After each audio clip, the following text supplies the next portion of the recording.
मुख्यमंत्री जी को किसी के साथ भेदभाव नहीं करना चाहिए अगर वो मुख्यमंत्री उत्तर प्रदेश के हैं, और किसी भी घटना से राजनीतिक लाभ नहीं लेना चाहिए।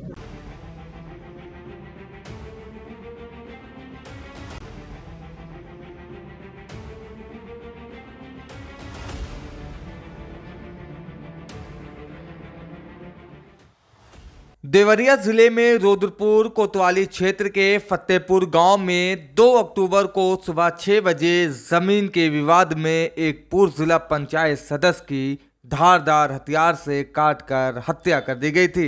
इससे गुस्साए पूर्व जिला पंचायत सदस्य के पक्ष के लोग ने दूसरे पक्ष के घर में घुसकर पति, पत्नी और उसकी 3 संतानों को गोली मारकर हत्या कर दी थी, जबकि एक बेटा गंभीर रूप से घायल हो गया था।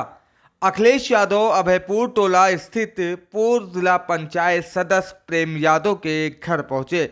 वहां मृतक पूर्व जिला पंचायत सदस्य प्रेम यादव के चित्र पर श्रद्धा सुमन अर्पित कर श्रद्धांजलि दी।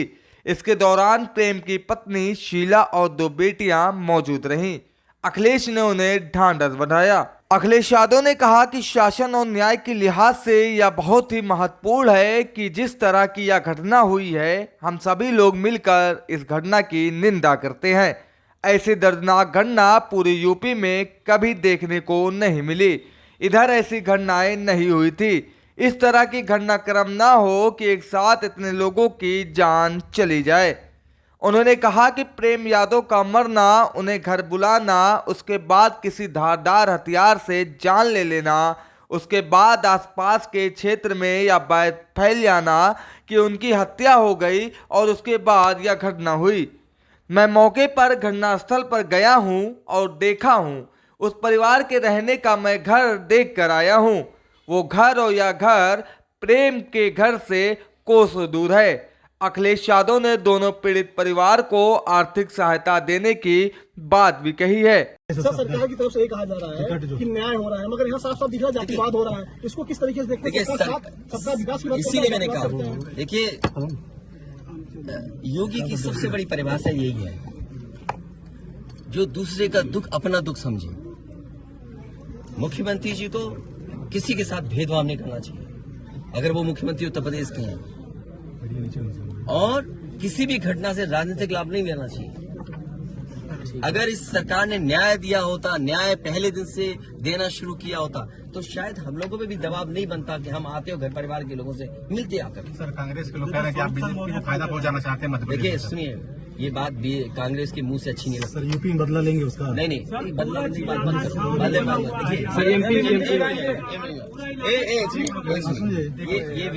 ये विषय इसलिए मैं नहीं उठाना चाहता हूँ कि ये हमारे लिए देवरिया कांड बड़ा विषय है। इंडिया न्यूज और न्याय में संतुलन हो, थोड़ा साइड ही नीचे, न्याय में संतुलन हो, ये सरकार की जिम्मेदारी है। देवरिया कांड मैंने पहले से कहा, ये समाज के लिए और मनोविज्ञान के लिए ये बड़ी चीज है कि आप समझें कि अगर एक परिवार के साथ घटना होती है तो दूसरे परिवार का मनोविज्ञान क्या होता होगा। और ये डीएम ने खुद कहा कि ये रिटेलिएशन में घटना हुई है, और प्रशासन के लिए और न्याय के लिए ये बड़ी जिम्मेदारी है। भाई, शासन, प्रशासन और न्यायालय के लिए क्या मामूली बात है। आज तक पता नहीं है कि घटना कैसे हुई। पहली, प्रेम यादव को किसने बुलाया, प्रेम यादव वहाँ कैसे पहुंच गए मोटरसाइकिल से, उन्होंने कभी जमीन ली, उनका भाई बेच रहा है। अब परिवार की बातें क्या मैं बोलूंगा जो मैं जानता हूँ, या आप जो जानते हैं, जो आप जानते हैं कि भाई परिवार जो था अगर जमीन बेच रहा है, एक भाई ने बेच दी जमीन, इन बातों को मैं कहूँ कि वो परिवार अपने भाइयों के साथ कैसा व्यवहार करता था, ये बातें मैं कहूँगा क्या? ये सब आप जानते हो। इसलिए मैं आपसे भी उम्मीद करता हूँ लोकतंत्र तभी मजबूत होगा जब न्याय मिलेगा, और न्याय की भावना होती सरकार की, तो खेतों में इतना कार्यकर्ता नेता नहीं दिखाई देता। ये जनता खेतों में नहीं दिखाई देती। परिवार से मिलने गए, वहाँ एक भी सदस्य नहीं थे, क्या मानेंगे? देखिए, मेरी जिम्मेदारी ये है, देखिए, मैं जानता हूँ यार नवीन भाई तो, और ये बात आप भी जानते हो, और जब मैं पहुंचा हूँ तो मैंने वो बाइट भी सुनी है। एक चैनल के माध्यम से कुछ खबर आई, हालांकि मैं सिग्नल या उसके नेटवर्क ना आने की वजह से मैं नहीं सुन पाया। जो बात मुझे समझ में आई कि वो परिवार नहीं मिलना चाहता, ये उसकी भावना है, और उसको उसकी बेटे की भावना नहीं हो सकता हो।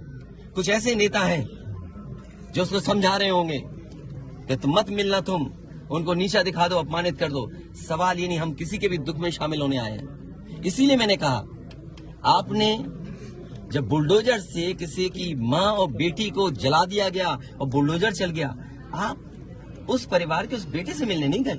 उस बेटे को इस सरकार ने ठंड में नंगा किया था। अरे हम तो कहते हैं उस बेटे से तुम क्यों नहीं गला मिलते हो जाकर के, क्यों नहीं मिलते जाके सरकार। मैं आर्थिक सहायता इस परिवार की भी, और अगर वो परिवार कहेगा तो मैं उस परिवार की भी मदद करूंगा। अच्छा ये क्या है सबका साथ? अच्छा ये बेटा क्या जानेगा? परिवार में कितनी अच्छा ये बताइए, गाड़ी उठा ले गए, ये परिवार चाहता था कि हमें चाय पिला दे, हम इसके घर आए। आप बताइए, चीनी चाय की पत्ती से लेकर कोई सामान नहीं ला सकते, पानी नहीं ला सकते। अरे किस बात के लिए सुरक्षा है? सुरक्षा तो इस बात की इनकी जान की सुरक्षा होनी है। अगर इनको कोई जरूरत है तो सुरक्षित होकर के जाएं बाजार, और सुरक्षित होकर के बाजार से लौट के आ जाएं। ये इसका मतलब सुरक्षा है। सुरक्षा का मतलब ये थोड़ी कि घर को, परिवार को कैद कर दो, गाड़ी उठा ले जाओ, यहाँ से सामान ले जाओ। देखो मध्य प्रदेश का भी मत पूछो, मैं आपसे कह रहा हूँ नहीं कोई आर्थिक सहायता नहीं। ये परिवार अगर पढ़ेगा लिखेगा, जो पढ़ाई करना चाहेगा, जो मदद कहेगा मैं करूंगा। इस परिवार की हम मदद करेंगे, और मैं सरकार से कहूंगा कि अगर वो सरकार मदद करती है तो दोनों परिवार की मदद करें। सर जो इंडिया गठबंधन में मध्य प्रदेश